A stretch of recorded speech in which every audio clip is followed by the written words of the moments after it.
যে পরের দিনই কিন্তু তাকে এখান থেকে সরাই দেওয়া হয়েছে। যে আমি ব্যারিস্টার সুমন, আমি একজন স্বতন্ত্র এমপি হিসাবে আমি তো আমার পতন চাইতে পারি না কারণ ছাড়া। কামনা করতেছি আমরা সবসময় এইসব বিষয় নিয়ে প্রতিবাদ করেছি।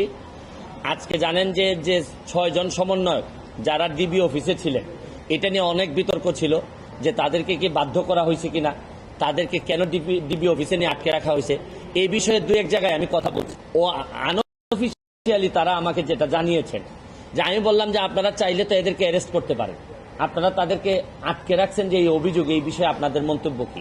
তারা আমারে যেটা জানিয়েছেন, তারা বলছেন যে কোটা আন্দোলন তো কোটা সংস্কারের যে আন্দোলন, এটার জন্য যা যা চেয়েছিলেন সবই দেয়া হয়েছে। মানে যারা এই কোটা আন্দোলনে, কোটা সংস্কারের আন্দোলনে তারা যা চেয়েছিলেন তার চেয়ে দেখা যাচ্ছে যে 95%, 93% দেওয়া হয়েছে। মানে ওনারা যা চেয়েছিলেন কোটার বিষয়ে কিন্তু আর কোনো বক্তব্য এখন আর নাই। কোটা বিরোধী আন্দোলনের কোনো কথা এখন আর মাঠে নাই। তারপরও মাঠে মানুষ কেন? তাইলে কোটার পরে যে আন্দোলন চলতে পারে, এটা হচ্ছে কি আমিও বলছি যে এই আন্দোলনে আমাকেও আপনারা সাথে নেন।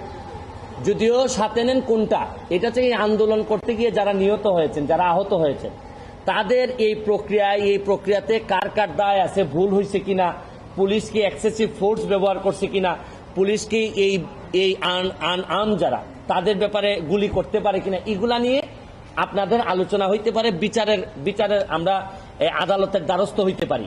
এখন হচ্ছে কি এই প্রক্রিয়া।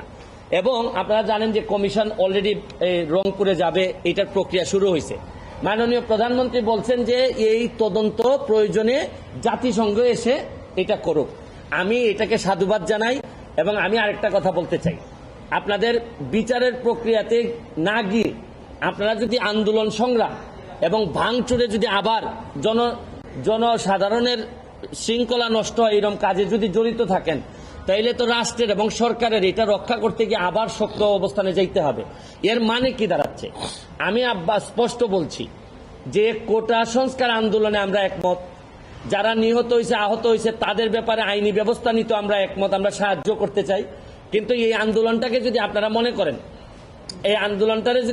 মনে করেন যে এখন আপনারা সরকার পতন করবেন, আপনারা মাননীয় প্রধানমন্ত্রীকে কোনোভাবেই দেখতে চান না, তাই এই আন্দোলনে তো আমরা সব একমত না।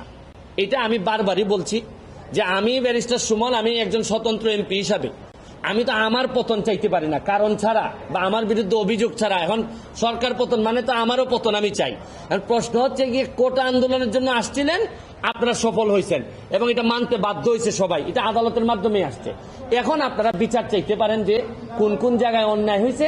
এবং আমি আপনাদের মাধ্যমে আরেকটা কথা বলতে চাই, আপনারা জানেন যে ডিবির যিনি হারুন সাহেব ছিলেন, এই যে হাইকোর্ট তাকে নিয়ে একটা কথা বলছে যে তামাশা, আপনি জাতির সাথে, এটা তামাশা। এরপরে কিন্তু সরকারের একটি, আমার কাছে মনে হচ্ছে একটি ভালো দিক যে পরের দিনই কিন্তু তাকে এখান থেকে সরাই দেওয়া হয়েছে। আমি মাননীয় প্রধানমন্ত্রীর কাছে আমি একটা দাবি জানাবো, এটা মনে করি যে আমি সাধারণ ছাত্রের পক্ষে আমি দাবিটা জানাইতে চাই। এইটা হচ্ছে গিয়ে যে এই প্রক্রিয়ায় হারুন সাহেবকে যেভাবে সরাই দেওয়া হয়েছে, এই প্রশাসনে মন্ত্রী থেকে শুরু করে এবং দলের নেতারা যারা এই কাজের সাথে ব্যর্থতার পরিচয় দিচ্ছেন, আমি দাবি জানাবো যে তাদেরকেও যদি এই জায়গাগুলো থেকে সরাই দেন, তাহলে আমার মনে হয় ছাত্রদের জন্য আরেকটি শান্তির বিষয় হবে। আমরা তো এই জীবনগুলো ফিরে আনতে পারবো না যে জীবনগুলো মারা গেছে, অন্তত তাদের আত্মার শান্তির জন্য আমরা যে সব জায়গায় এই ব্যর্থতা আছে, এই মানুষগুলার যদি আমরা সরাই দেই, তাহলে আমি মনে করি দল, দেশ, ছাত্ররা যারা আন্দোলন করতেছে তাদের জন্য, তাদের পরিবারের জন্য একটা শান্তির বিষয় হবে বলে আমি মনে করি।